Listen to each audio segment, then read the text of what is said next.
Hello everyone, how are you doing? This is MD Tech here with another quick tutorial.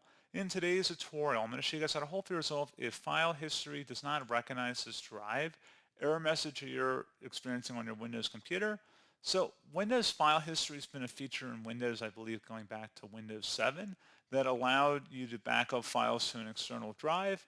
And in today's tutorial, I'm going to show you guys how to resolve if you're coming across this little message here saying that the file history does not recognize this drive. So we're going to go ahead and jump right into it. And we're going to start off by opening up the search menu. Type in file history. Best match should come back with file history. Go ahead and open that up. If file history says it's off, you may need to go ahead and turn it on. But you can see it says no usable drive was found. You might have to go ahead and select a network location here and then add a network location or somewhere else in order to actually back up the files first. And then once you've done that, you should be able to come in here and actually turn on file history. And then once you've done that, the available drives should appear down here. And that's basically it.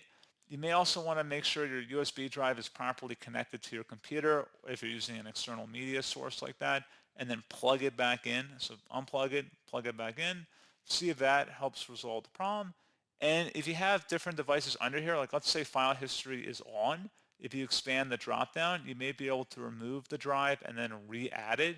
There'll be a little hyperlink that'll say remove. And then once you've done that, you can go ahead and actually go back and add the drive to this list. And that's pretty much it. So once we've addressed that, you may also want to go into services.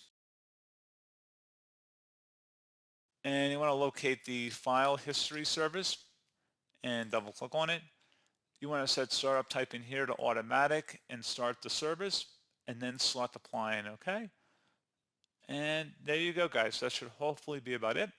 And as always, thank you for watching this brief tutorial. I do hope I was able to help you out, and I do look forward to catching you all in the next tutorial.